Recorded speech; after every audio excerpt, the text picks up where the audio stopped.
Welcome to the Raising Values podcast, where the traditional family talks.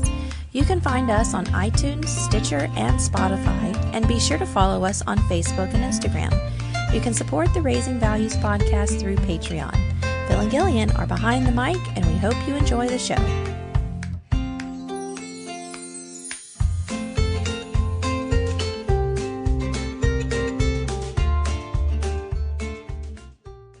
Oh, hi.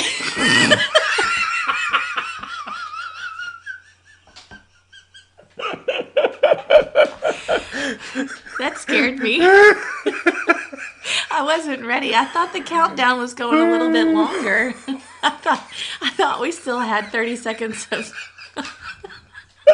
the pre-roll. Excuse us this morning.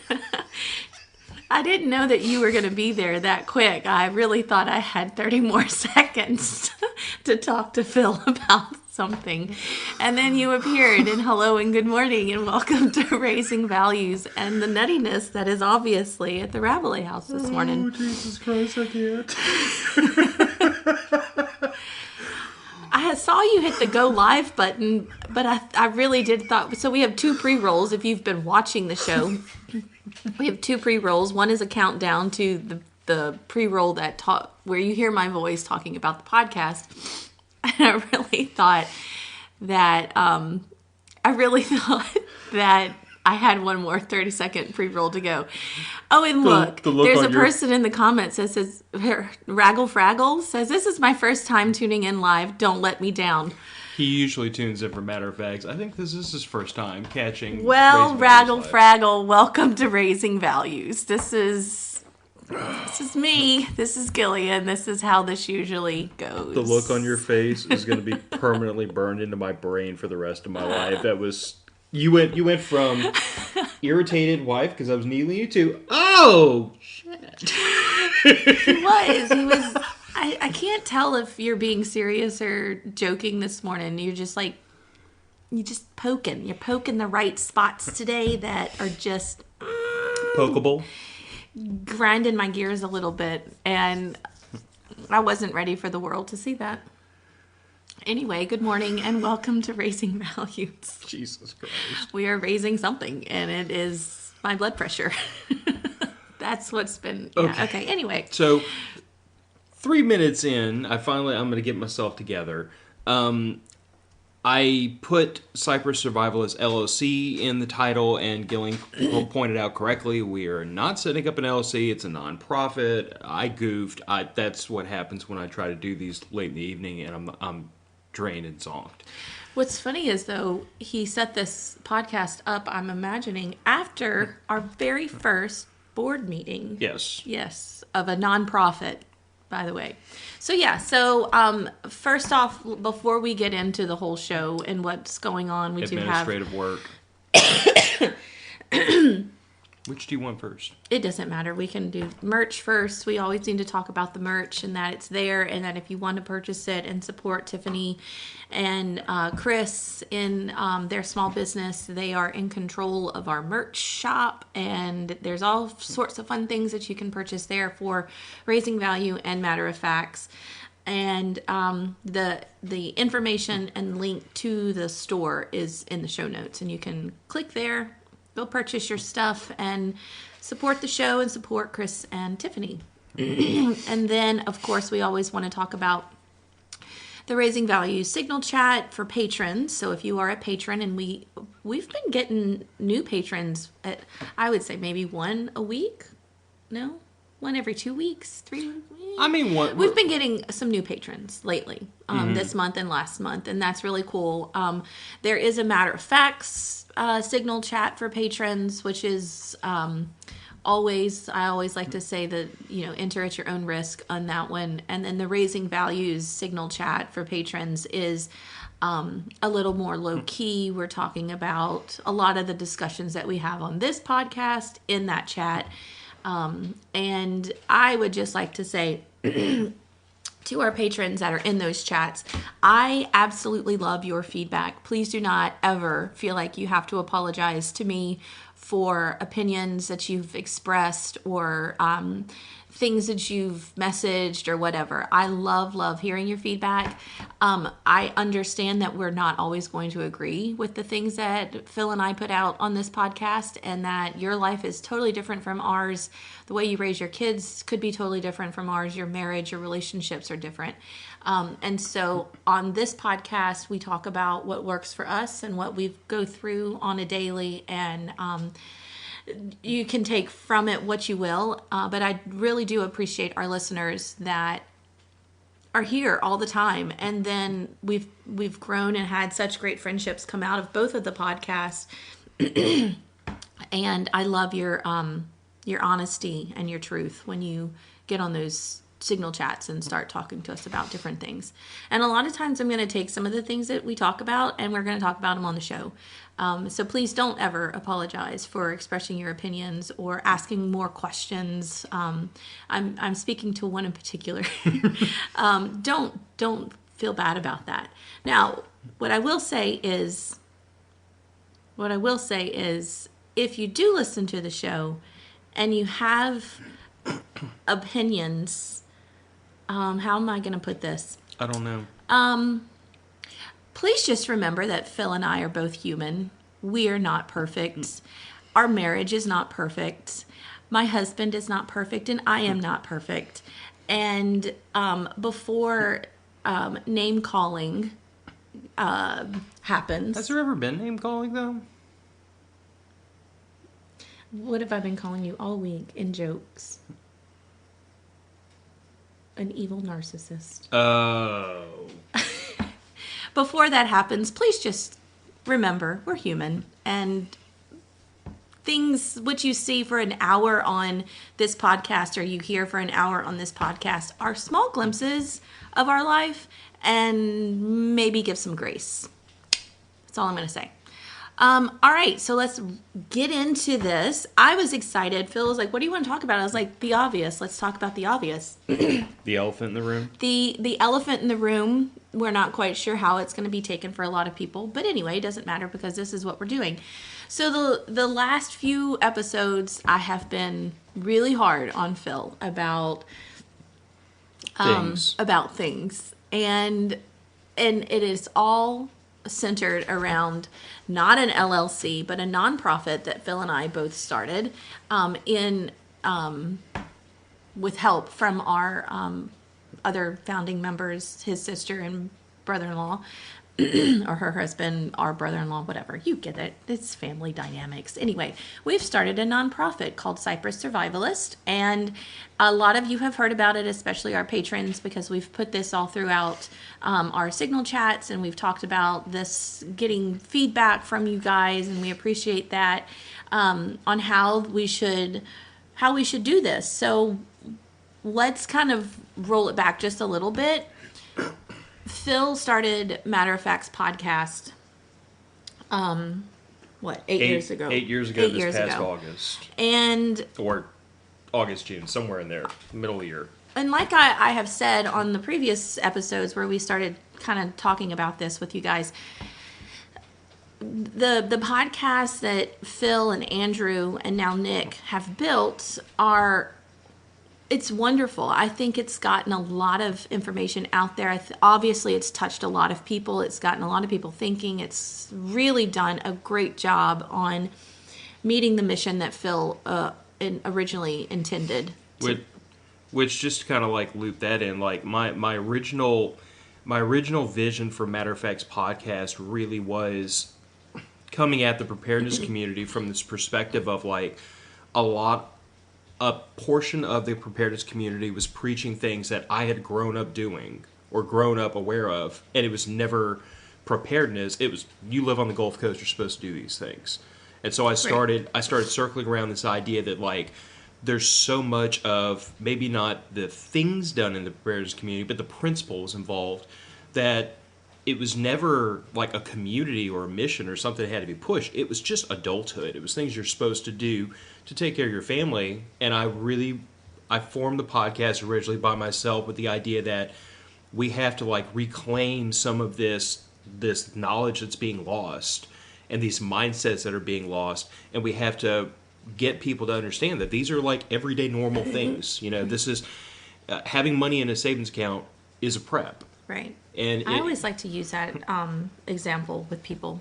Well, I tell everybody, if you have money in a savings account, if you have air in your spare tire, if you have a 401k or a retirement plan, if you have any or all of those three things, congratulations, you're a prepper. You were doing things for the exact same reason as the crazy ones on Doomsday Preppers who live in bunkers. You're just doing it a different way. But that was like my original mission statement was, like, I was watching massive flooding in South Louisiana. I was watching people that weren't prepared for it. And I don't know, I literally sat down on a day off of work and Googled, how do you start, as silly as it sounds, this was the origin story. I Googled, how do you start a podcast? Podcasts for dummies. Well, but I knew, I'd listened to a lot of podcasts, but I had no earthly idea what I was doing. So, like, I started on a wing and a prayer and a free Podomatic account. And I don't even think I used Audacity for, like, the first 6 or 7 episodes. I literally just recorded it, straight dumped it, no intro music, the most amateur hack job podcast you'd ever seen in your life. But to me, I felt this pull inside of me where I was like, I have to get this knowledge, I have to get this information in the hands of people who need it. And I didn't know how I was going to do it. But that tends to, I think you would agree, that tends to be me, is like when I feel the pull to do something, I don't care if I know how to do it or not. I'm going to jump out there and try. Because I can't not. It's a compulsion. So that was 8 years ago how this insanity started. Right. And so we've grown, and the podcast has grown. Matter of Fact has grown, and our reach has grown.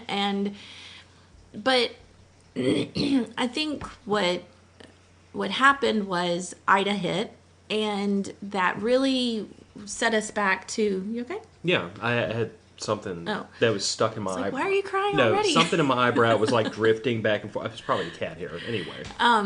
Ida hit the house, and that kind of opened our eyes a little bit more to what is here just in our community. Like, we love getting the message out and being a family of preppers, survivalists, readiness, whatever you want to call it. Every word you use for this type of lifestyle is going to have some kind of stigma attached to it.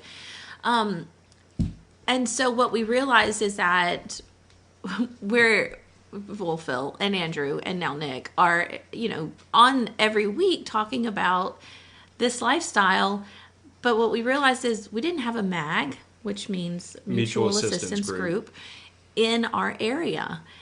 We know that we have listeners of both podcasts in our area. We know that people listen, and we know that people in the same lifestyle listen to the podcasts and everything else, but we didn't know who they were. We don't know where they live. We just know that they're local because sometimes they reach out to us about different things. And so I think it kind of stewed in Phil's brain for a little bit of, well, what can we do, and how can we make this better, and how can we reach out to our community to create these mutual assistant groups and know who they are. And I kind of equate it to, because of this podcast, I kind of equate a MAG to a phone tree. I don't know if y'all remember phone trees. If you were ever a class mom, or you worked in your child's classroom, or maybe a Sunday school group or whatever, you had a class tree, and when something happened, the leader of the tree would call so-and-so, who would then call so-and-so, and then it would just kind of roll, and you would make a plan, and who was going to bring this casserole and who was going to bring that treat, kind of thing. So that's what I kind of feel like a MAG is. It's just like a fancy prepper word now. Prepper. I mean, not now. I mean, it's always been, but it's a survivalist's phone tree. It is an internal 911 call. Yes. That's the way a lot of us in the community view a MAG is it's not, I mean, sometimes MAGs are like a group of people you train with, or a group of people you may barbecue with or hang out with. Like, friendships definitely knit throughout that group. But the true purpose of a mutual assistance group is if I have a tree sitting on my house in one of the front yard because a Cat 3 hurricane just blew over the top of the house, I engage the MAG and say, hey guys, anybody that can come over, with work gloves, with chainsaws, lend me a hand. I could use it. If y'all are not in worse shape than I am, I'm putting my hand up saying I need some help. And that goes for everybody else. So, like, if we had had a local mutual assistance group, that would have been a group of people who, if they had chainsaws, they had fuel, they had bar oil, they had fully fueled up trucks, they were prepared to self-rescue. And if they didn't need to self-rescue because their damage was fairly minor, they're now in a position to help rescue someone else. So that's the whole concept of a mutual assistance group. And like you're very right that was a lot of my motivation for doing this after Ida. But the other thing it's really been gnawing at me since Hurricane Ida was, like, I have no illusions about the fact that a very large subsect of this community we live in, I don't like to use words that would upset them, but they're soft. They were not prepared to weather Hurricane Ida. Where, like, in this neighborhood, as an example, we had the biggest problems to deal with. We had a hole in the roof you could jump up and down in. We had a tree sitting on the house. We had another one in the front yard. We just those trees falling. We had bigger problems to deal with than anybody else in the neighborhood. Because from looking around, I saw some shingles out of place. I didn't see any major structural damage. Well, our neighbor across the street, a tree fell on her house too. It grazed the back end of her house and kind of knocked down the very edge of her roof. Okay. So she had roof damage too. Yeah, that big pine tree. But looking throughout the rest of the neighborhood at the people that stayed, a large portion of these people did not have any serious structural damage or any serious cleanup to do. But we were bumping into people who did not have food, did not have water, didn't have backup generators, didn't have fuel. Blows my mind. But therein lies my thing. I understand that there are people who they're not going to ride out a hurricane in their home. Cool. You better evacuate ahead of time, and you better have a plan that involves evacuation. Is that an assassin bug over there? I don't know, but it's a really big bug crawling on the wall. It's raining really, really hard outside, too. It's so pouring. You could probably hear that. But anyway, back to us. But then there are people who made the decision to stay that were in no way, shape, or form prepared to ride this out. And that gnawed at me. Because I think to myself, I'm like, okay, there were probably a dozen and a half, maybe more people in this neighborhood who almost certainly don't listen to the podcast. Yes, Stuart, I did not have a chainsaw. That's been remedied. He said none had a chainsaw. Not just you, all, including comment of no one in the neighborhood had a chainsaw. I trust he's needling me. Because I know Stuart. I love Stuart to death. Well and truly. So like Big Brother energy. But I am positive that was aimed at me. And I deserve it. But I guess that was kind of my thought process, was like there's always people around us that I'm almost positive don't listen to this. We could be having some technical difficulties, guys. It's we have I don't know if it's a cold front or whatever is rolling through, and so the weather is really bad outside, so we might be getting a little spotty. I don't know. Anyway. So, like I said, I feel like there's people in this local community that we are not reaching with the podcast that we have to make an attempt to reach.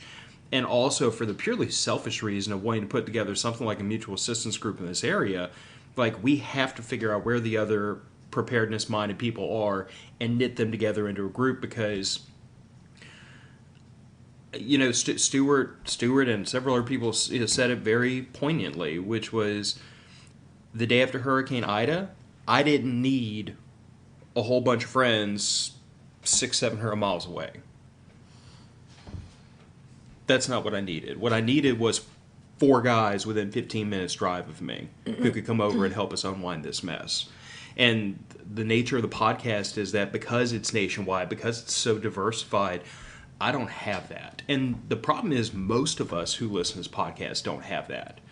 Like, we live on an island by ourselves, and we're taking to heart the things we talk about in this podcast, but you don't know where everybody else is who's in that mindset. Mm-hmm. And so that's what got my gears turning right after Hurricane Ida about, like, how do how do we take this original mission statement from Matter of Facts, which was just pump information out into the internet and hope to God it reaches somebody, and how do I target it to this parish, this local area? And so your idea? And so my idea that Gillian Well, it evolved a lot.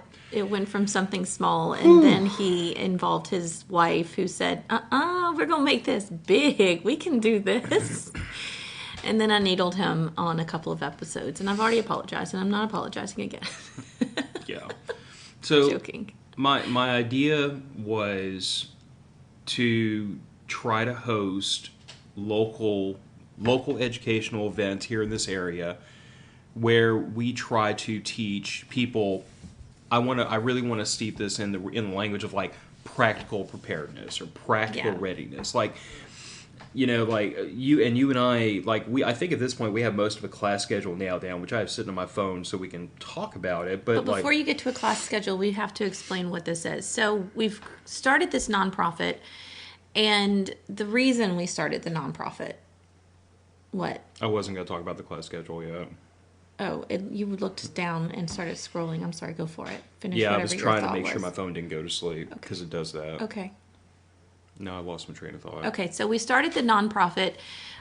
We thought about doing an LLC, which is what Phil put in the title, but we thought about doing that. But then a nonprofit opens us up to different opportunities for grants and things like that. But the reason we wanted to create an organization is to protect our intellectual property. And so if anyone has a question like, oh my God, really a nonprofit? Like, why are you doing a nonprofit kind of thing?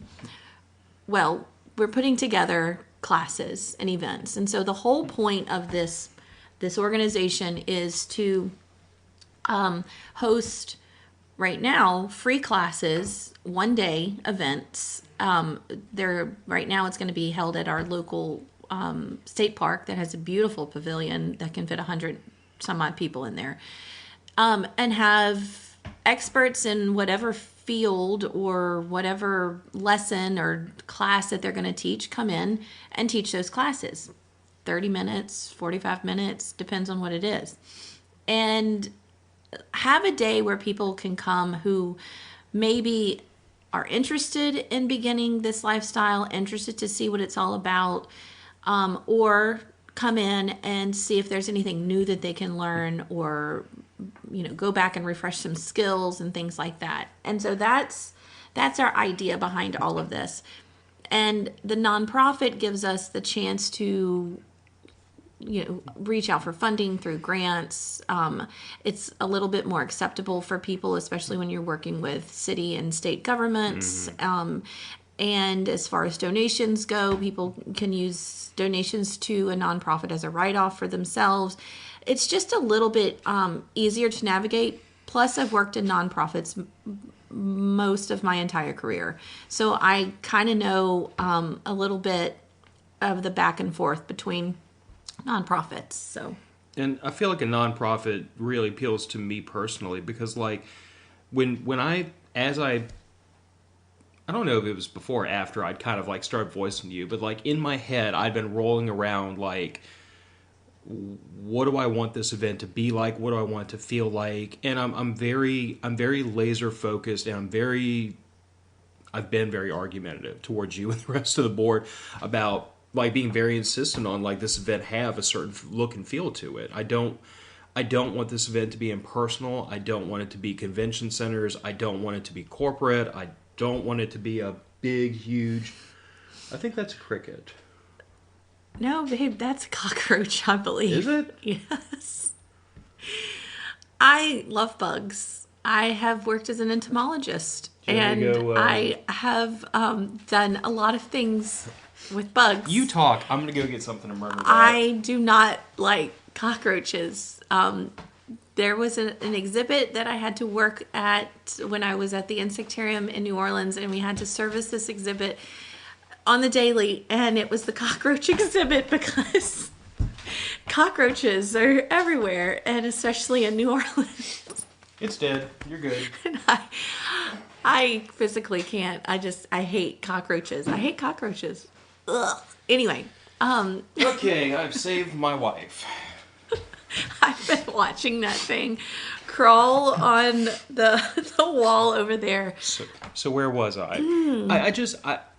A nonprofit appeals to me because like the entire mission statement here is really focused on like providing a service to the community and about, like this isn't intended to be like a money-making, one of us is going to quit our jobs type of thing. This is really intended to be something where like I see a need that the community is not having filled. And maybe that's because there's nobody else around that is in this lifestyle, and maybe that means because there's a bunch of people that nobody's just taken the leap. But as I did 8 years ago, where I didn't know what the hell I was doing, and I just took a leap, here we are again. We're going to take the leap again. Although you know far more about this than I do, because I've worked in exactly 0 nonprofits my entire life. Yeah. But I think a nonprofit works in this capacity. I mean, we really are trying to provide an educational resource to the community, and the whole idea here is to make it as low cost to the attendees as possible, because I don't want the difficulty in traveling hundreds of miles to be the thing that keeps them from coming, which is why we're really going to focus marketing in the local area. I don't want ticket costs to be the reason people don't come. I look at this very similarly to a lot of other parallels where everyone has a need for this information, even if they don't recognize it yet. And everyone has a right to have it. So any business structure that allows us to pursue grants, to pull in money from other sources so that we can offset the ticket cost of the attendee, that's the direction I want to go. And to Raggle Fraggle's point, I wouldn't say this is another prepper camp. See, this was also another thing that we've talked about probably way, way, way down the road. But I do not believe that having a few large events in the nation that promote this lifestyle is the way to get the point across.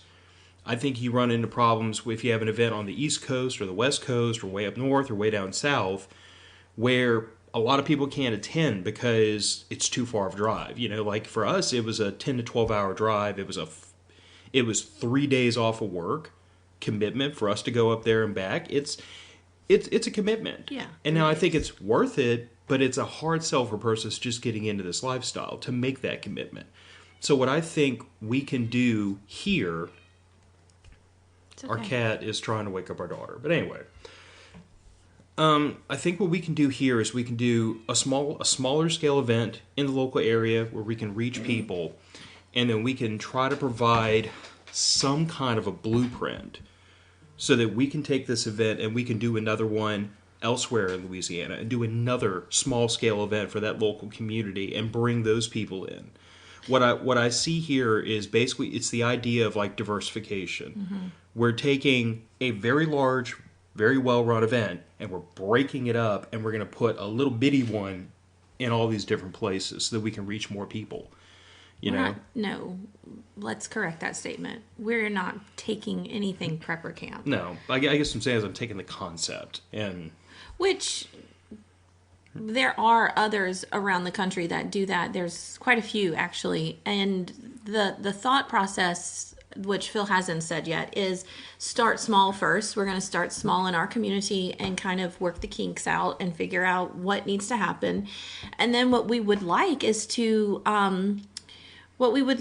for people to feel like they can reach out to us and say, hey, I really liked your event. Would you come do one in our town? Or we can say, if you want to do one in your town, here's the backbone for it, which is another reason why we made it a nonprofit. So we have more legal power to say, no, this is our brand.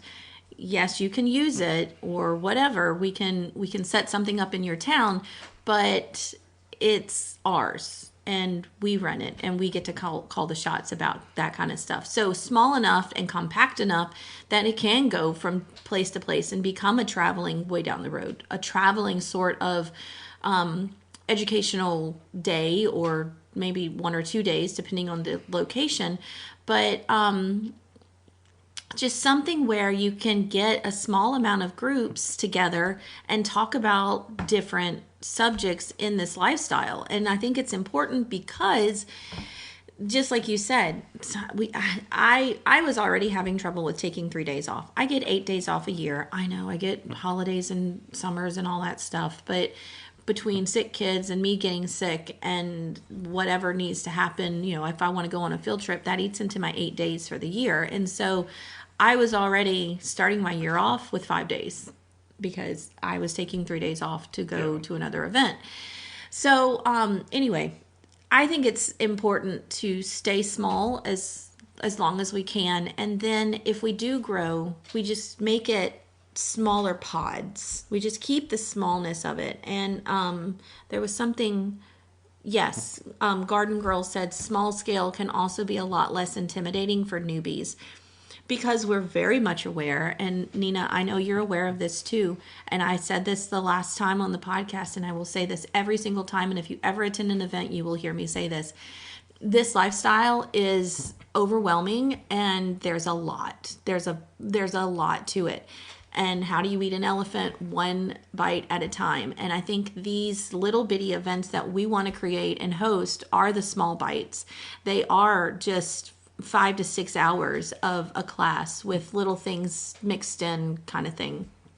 Little activities that participants can do in an area where you're not tied down for a long amount of time. It's just a 5-hour, like, what am I trying to say? Like, it's hammered into you really quick kind of thing.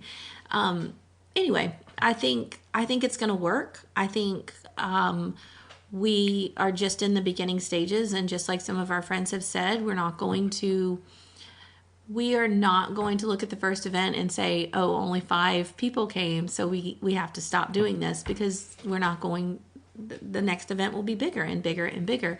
And we want partners. We want people to come in and be like, yeah, I want to do this in my area. Yeah, I want to do that in my area. We've talked about 5 years in the future, 10 years in the future. What would this nonprofit look like? And I'm hoping that as a nonprofit, we're really here to just help people because of the intimidation of it, because of the stigma of this lifestyle, and because of there are people that gatekeep the information, and this is not information that should be gatekept. Gatekept? I was picking up what you were putting down. Past tense. I'm trying. Anyway, so. Well, and I also think that there's an opportunity here to make this, because we're targeting something that's so much smaller. I think there's also an opportunity to make this much more personable. Well, that's what Raggle Fraggle said. To be fair, I think it being regional is important because prepping looks different from place to place. Absolutely. And, I had said when I first started talking to the team about this that, a lot of the coursework, I've really built a lot of this coursework out with some input from, you and the other 2 directors. And I'm leaning into y'all's areas of expertise, but a lot of my coursework, it's a lot focused around hurricane preparedness, because why wouldn't we? Look where we live. So I agree with Raggle Fraggle completely. I think that making this more of a regional event, and if we choose to partner with someone to move that event somewhere else, then we have someone in that region who can kind of bring us up to speed on what kind of coursework works up here. If we did, I think Joe mentioned, what about doing one in Arkansas at the campground that we go to a couple times? We've gone to a couple times. And if I was going to do an event up there and partner with someone in that area, I would ask him, what kind of problems y'all deal with up here? Mm-hmm. Hurricanes, probably not as much. Probably tornadoes, though. Yeah. Maybe floods. I don't know. I don't live in Arkansas. So to me, the opportunity here is to make this a much more targeted event to the local population. But also what I meant by making it more personable is that I really want to make sure that, and this is something we talked about very early on, I don't want to do TV screens and PowerPoints. I want to take every opportunity to try to make these classes as interactive with the group as possible. I want questions. I want volunteers. I want hands-on demonstrations. I want this to be an opportunity to break down that traditional barrier where it's like, I stay on this side of the line and I talk, and y'all stay on that side of the line and y'all listen. I want this to be something where, like, you feel as the audience feels as though you're not being lectured to for an hour, but you're being invited to, like, join me and let's learn about a subject. So, like, again, it's hard for me to describe, but, like, I know in my head and my heart what look and feel I want for this, and I just want something that feels kind of like the podcast in real life, honestly, where I grab a person by the hand and be like, hey, do you want to learn how to put on a tourniquet? Let's come over here and check this out. And I just... Yeah, hands-on skill building is what the event is really shaping up to be. A lot of hands-on things that, like activities that we're going to do, not just in the classes themselves. I mean, those will be hands-on as well. Some of it will be lecture. It has to be, because it's going to, we have to talk about this kind of stuff. But the breakdown of it afterwards, or the breakdown of it during, or whatever. And the way I kind of see it is, well, I could see it like this, but the pavilion we're at, it's all picnic tables, and so people are going to have to sit at picnic tables, which is fine. But I kind of see it as an interpretive ranger or an interpretive guide, leading you down a path kind of thing. And we're not going to have, we might have one class where you're walking out in nature and looking at different things, but that one person is talking to smaller groups and, giving all this information to the small group who's maybe sitting in a circle around a bonfire kind of thing. It's just intimate and personal and not overwhelming and overbearing and here it is kind of thing. It's just a very softly grab you by the hand and say, come on, little guy, let's go this way. This is what I want to talk to you about. Tourniquets are scary, but let's use them. Learn how to use them. So. Yeah. Stuart said, I'll volunteer to teach people how not to be a dumbass. Oh, he didn't say not. How to be a dumbass with a mirror and being an asshole. Oh, minor. Sorry, we can't read. So that's what Cypress Survivalist is. I kind of want to talk about the name too, because the four of us, that's a story. We went around and around and around about what we wanted to say. We had some friends, Stuart being one of them. We didn't want to use the word prepper, or survivalist, frankly, and we didn't want to use those in the event name. But for the name of the nonprofit, we were just struggling with, like, what's us. Yeah, and what happened was, we're Googling all these names. I'm in the secretary. Who is it? Secretary of State. Yeah, the Secretary of State. That's Louisiana. For the state of Louisiana, going through and you put in the business name and you see if the business name actually is there. But we're Googling all these names that we wanted to do, and they all exist, and which is great, because then it really opened our eyes to, wow, there are these little pods all across the country of these prepper survivalist things, whether it's a blog or it's a podcast or these local little small events, kind of like what we're doing.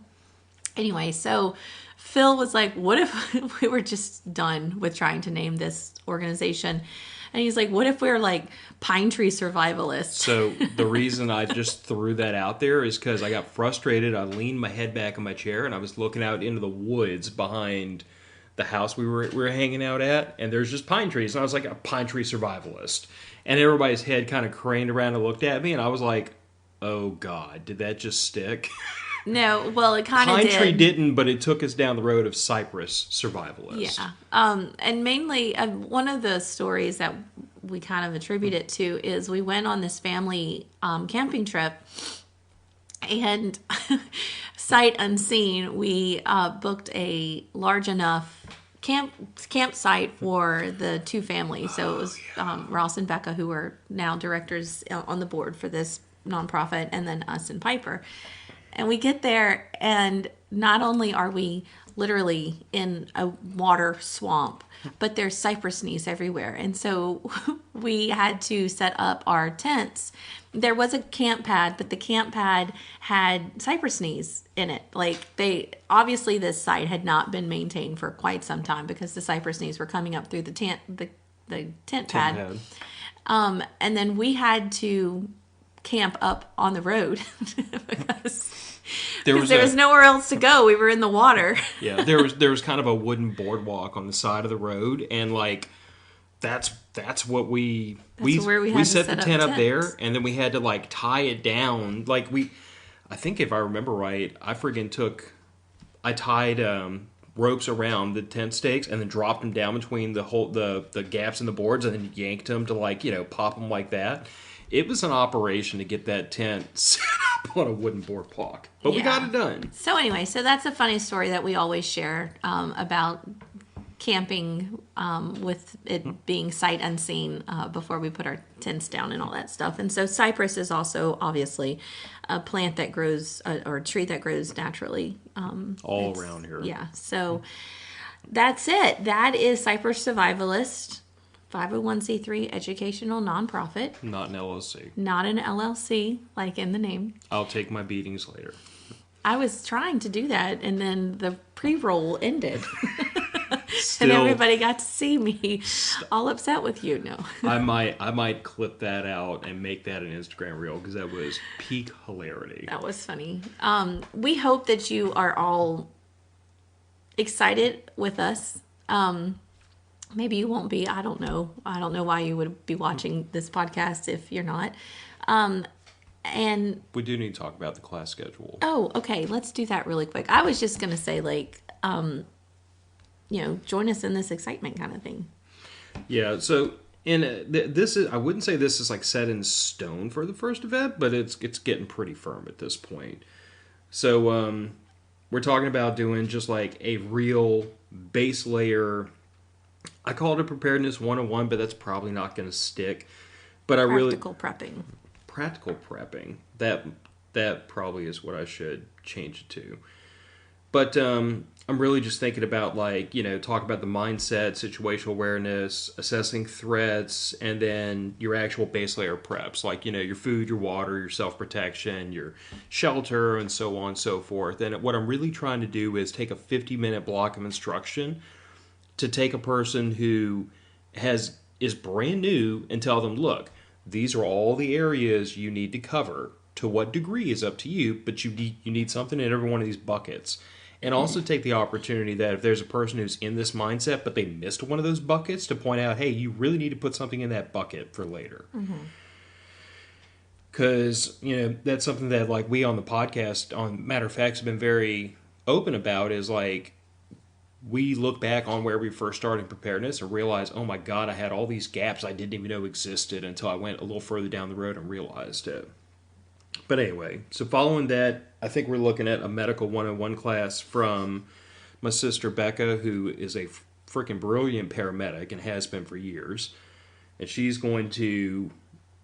I have some basic bullet points here, which I think she's going to integrate into hers, but she's still building out that coursework. She really wants to try to take a person and basically tell them, these are the things you have to be able to do to keep someone alive long enough to get them to an emergency room. You know what I'm saying? Which, it starts with CPR and it ends with, in more advanced trauma care. It's a lot of the same things that, I learned in the Army, but outside of the military or first responders, there's a lot of civilians that don't learn that knowledge. That probably should. Harvest from Nature is one of your two classes. So you're going to instruct people in all of the stuff out there in nature that they can make use of, that I know absolutely nothing about. Yes. Except goldenrod is a phenomenal anti-inflammatory and will cure a sinus infection. I wouldn't say cure a sinus infection, but it definitely helps. Well, I know it worked a lot better for me than everything that came out of a pharmacy the last time I had a sinus infection, so I'm going to say it cures. Financial preparedness, which would be a short 25-minute class from me, and, I restrict myself on Matter of Facts to, once a year doing a financial preparedness class, because I feel like if your finances are not in order, it makes everything in your life much more difficult. If we had tons of debt right now, or maxed out credit cards, we would be drowning in this economy. And the reason why we've been able to make things work is because we don't have a lot of debt. We did a lot of foreplanning on the front end. A use of force class from Ross. So he's going to talk through like the legal principles of self-defense in specific to the state of Louisiana, which was very important to me that like that class has to be taught state by state because state laws vary from state to state. And he's a sheriff's deputy. Yes. And I believe he's also a training officer. I mean, he's been in the game for a very long time. Gray Man, which, the philosophy of Gray Man, hiding in plain sight, basically there's a time to make it known who you are and what you're about, but most of the time you really just want to blend your community, which sounds hilarious to a guy that looks the way I do, because having a beard this long, people literally refer to me around town as the guy with the beard. But I swear to God, if I shaved, no one would recognize me. Including you two, probably. Please don't ever do that. I've thought about it. I didn't say I was going to do it. I just thought it'd be funny to mess with everybody. But then we'd be doing this for like 18 months to get back to it. But anyway. Emotional prepping, which is your other class. Managing emotions during and after the event. Trauma, post-traumatic stress disorder. Coaching your kids. Involving your kids in your preparedness plan. Which all of that, I feel like you're well equipped to talk about and try to get the audience to understand that like there's an aspect of an emergency situation that's going to involve managing emotions because you can't just bury them down forever. Sooner or later they come I feel out. like that. So I've talked at, I was a guest at a conference, Women Who Prep conference last year, and that was what I spoke about there. And then when I go on different podcasts or whatever, that's usually what people want me to talk about is the emotional side and prepping with kids, because it doesn't get talked about enough. Yeah. I mean, emotion, and again, because for so many years preparedness has been a mostly male-dominated sphere, and most men are very comfortable with the idea of, like, emotions, put those in a friggin' bag, tie it off, throw them way over there, we'll deal with them later. But that doesn't work as well when you're dealing with children, or when you're dealing with, not stereotype, but a lot of women. You have to manage the emotions in the moment, and you have to manage the emotions on the back end. Post-traumatic stress disorder, to me, is if you don't manage your emotions, like as a combat veteran, for long enough, your emotions are going to manage you. Mm-hmm. So it doesn't get talked about very often. I think that's why you get asked to talk about it so much, because within this world, there's not a lot of people that talk about it. Certainly not openly. Yeah. And then the last one is communications, which would be my last class and the last class for the day. And I want to literally start at, this is a cell phone, you should be using this because everybody has them and they work, and go all the way to like alternative methods of communication. And I even want to involve things like controlling your digital footprint, controlling your information on the internet, like being careful what you put out on social media, if you're talking on a radio, everyone around you can hear you, so how do you not give away information you don't want other people to know? Like, what I want to focus on in a lot of these classes is not just here's what you do, but here's why you do it, and teach the principles behind these things. Because I could show a person how to use a Baofeng GM15 radio in 45 seconds. It's not complicated. But if I teach you the idea behind like signals intelligence and comm security and those principles, then you can apply that to any radio, you can apply it to a cell phone, you can apply it to posting on Instagram, because the principle cuts across everything. Mm-hmm. So a lot of what I want to get into with these classes is I want to teach the principles behind the reason why we do the things we do. Because I feel like those principles, people can apply them in their daily lives. Yeah, and then if a class is going on and that person doesn't want to attend a class, there'll be activity tables that they can go to. And so those are going to be things like learning how to use a ferro rod to start a fire. I think you had medical bag rodeo, so yeah, that's going to Bex is going to take her first aid kit that she's building for her class and open it up and break it down. There'll be a way that you can you can get a list from her for all the things that she has in it, where to purchase it, how to purchase it, all that stuff, and then how to build your own medical bag. She might also, because she and I talked last night about the possibility of her having like her medical bag from the class, and also her go bag that she keeps in her vehicle, which is that med bag on steroids, and then also having like the IFAC I keep in my truck or the IFAC you keep in your Jeep, so that way we can kind of show people different form factors, different levels of equipment, different quantities, because again, it's about Becca's point of view is I need to teach people how to use the stuff that's in these bags, because if there's stuff in these bags they don't know how to use, it's useless. Right.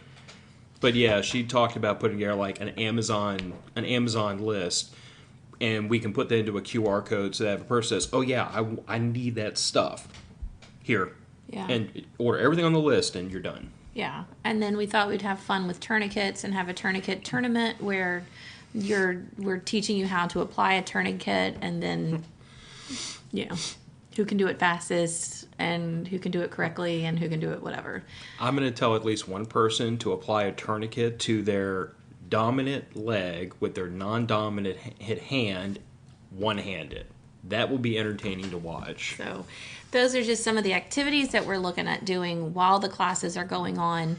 But, we don't want this to be super big. Maybe eventually one day we'll have vendors out there, but we don't want to muddy it up. Like, we want people to just come in and get the information that they're looking for, and then they can go home for the day, or they can camp at the state park or do whatever. There was something else I was going to say, but now I can't remember. So, I don't know. I can't remember what I was going to say. I hate it when that happens. Anyway. Sorry. Yeah, it's okay. Anything else? There was something else, I think. No? Well, anyway. I don't know.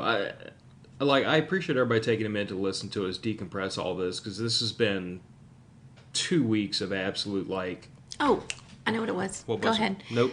You go before you forget. Facebook and Instagram. I have been trying to begin that process of building a social identity on Facebook and Instagram. I know that we need to get to TikTok and YouTube and all Those the other links places. Are also in the show description. Yeah, and see, I'm going to go back to Stuart's comment just now. He said, "I hope never vendors." That is really what will be different for a lot of events around the country. Is we're not going to do vendors. And we're taking a 2-hour lunch break, so you can either use a grill at the state park, or you can go into town and get something to eat, or you can bring your own. You have enough time to do that kind of stuff. We want it to be very personable. We want people to go away feeling like they've met their people. Again, with what Holly said a long time ago, in what I've put in a post, is that we are normal. It depends on who you ask, I guess, if we're normal or not. But we're normal people, and we want people to come to this. Kind of going back to Garden Girl Nina's comment, is not be intimidated by the whole process, and know that there are people who we just took it one step at a time, and we just want you to understand that we're here, and there are people out there like you. And I think, what I have always been so thankful for with these podcasts is we get to go hang out with our chosen family, people who have the same thoughts and do the same things that we do and things like that. And so it's nice to be able to build that kind of community with other people who may just be sitting at home going, I wish. And now hopefully we'll give them an opportunity to actually go out and do stuff. And to Raggle Fraggle's point about what's going to be your revenue source, I know that we're going to be pursuing some grants and some donations, but to current, what's funding this event is me. Literally out of my own pocket. The four of us. Yeah. The four of us are funding this right now. I was thinking about this the other day, because I've been very pointed about and you put this as an action item for me, that I need to develop a budget, which right now is the budget is zero. I know. I said that in the meeting last night. I was like, by next meeting, Phil, you need to introduce a budget, and we need to accept the budget. And I got this look like I had 4 heads, and it was like, no, we really do have to have a budget for a nonprofit. I have to turn that in. Understandable. Even if there is a zero amount that we can pull from a budget, we still have to list things that we're purchasing for the nonprofit. But I was thinking back to like Matter of Facts when I first started that, and I ran the podcast at a loss the entire first year. The whole first year, everything was out of me, and that was back when money was tight. We didn't have a whole lot of extra, but my extra money that got spent starting a podcast. So I went down that road, and I think it was, I'd have to go back and look at the records, but if I recall correctly, I think it was about it was just shy of the 2-year mark. We actually had enough coming in on a regular basis to cover costs for the year, which ever since then, I've been very, very directed about making sure that the revenue coming from the podcast covers the cost. We don't have any shortfalls. We don't have any massive overruns. But I've kind of come to peace with the fact that to get this nonprofit and to get this event off the ground, it's gonna come out of my pocket, which I'm okay with. I know that Ross and Beck have offered to help shoulder costs, and that hasn't been necessary at this point. But I feel so strongly that this needs to be done that if it ends up being a couple of $100 out of my pocket, okay, I've blown a couple $100 on junk in the past that I don't feel like did as much of a service to the community as this could. So, and with that being said, if you're a local listener and we wrote into the bylaws that we would have a board of 8 members. We only have 4. If that's something that you want to volunteer for, remember that it's you're volunteering for that. Hit us up and let us know, and we can talk about positions that are still available on the board as a volunteer. I am going to be putting out a call for volunteers for event days, and I'm going to be looking for people like Boy Scout groups that, maybe there's an Eagle Scout that needs some volunteer hours, and this would be a perfect opportunity for them to come out and get some volunteer hours and things like that. We are still in the baby stages of this. We don't have a bank account set up yet. That's coming. I didn't realize, but when you get your EIN number for a nonprofit, it actually takes 2 to 3 weeks before it becomes an actual thing with the federal government. We are an entity with the state now, but as far as the federal government is concerned, we don't exist just yet. It hasn't been processed. So we have to wait for that to process in order for us to go and get a bank account and all of that stuff. Eventually, we will open it up to donations. I will be applying for grants. I can't tell you how many grants I've written in my life, but we will be applying for grants. And I think it's really important to say that this is not a moneymaker for us. Right now we're in the negative by a lot. Not a lot yet, but a few hundred. Okay, by March it'll be an amount that we weren't expecting when we first whatever. Anyway, It'll be worth it. So we will be asking for that, and you don't have to, and no one really has to be involved. If you want to just come hang out for the day, if you're local, or, if you want to drive and come to South Louisiana for an event. But the event will be on March 8th. It's a Saturday. We're hoping for good weather in March, and that is the weekend right before Mardi Gras. So, come hang out and get some practical survival skill knowledge, and then go to Mardi Gras. I don't recommend it, but go to Mardi Gras. So March 8th, it is an all-day event, but we're doing some finalizations on that event, and then after Christmas, you'll start to see some advertisements for the event, and we'll have 2 months to advertise for that event. We'll be going on radio stations that are local, hitting up some. We're going to be introducing ourselves to the parish officials, letting them know that we're here. So there's just a lot to do. But back to Instagram and Facebook, one of the easiest and free things that you can do for us is to like our pages, like our posts, share them if you feel the need to share them, but help us get the word out about Cypress Survivalist and what we're doing and what we're building, and be a part of it that way, if that's the only way that you can be a part of it. It is a community nonprofit, and you're part of that community because you listen to us. Welcome. Surprise. So you can volunteer to do that part for a nonprofit. Yeah. And I would just say that, like, if you believe like we do that this is something that is well-intentioned and very necessary for the community, like, any amount of support you can lend to us is a huge blessing. And support starts with, very simply, just telling people, especially people who you know in this area, although not only people in this area, that we even exist. Because for 8 years, it's been Matter of Fact's podcast and the Raising Values podcast. But the whole point of doing this way is that there's people outside this door that don't know we exist, and we have to figure out how to reach them. Yep. So our, no one is asked, which I think is probably indicative of the fact that they just have confidence that the podcasts are not going away, because that's not what we're doing here. To me, it's more of the podcast, Matter of Fact, started to serve a mission statement.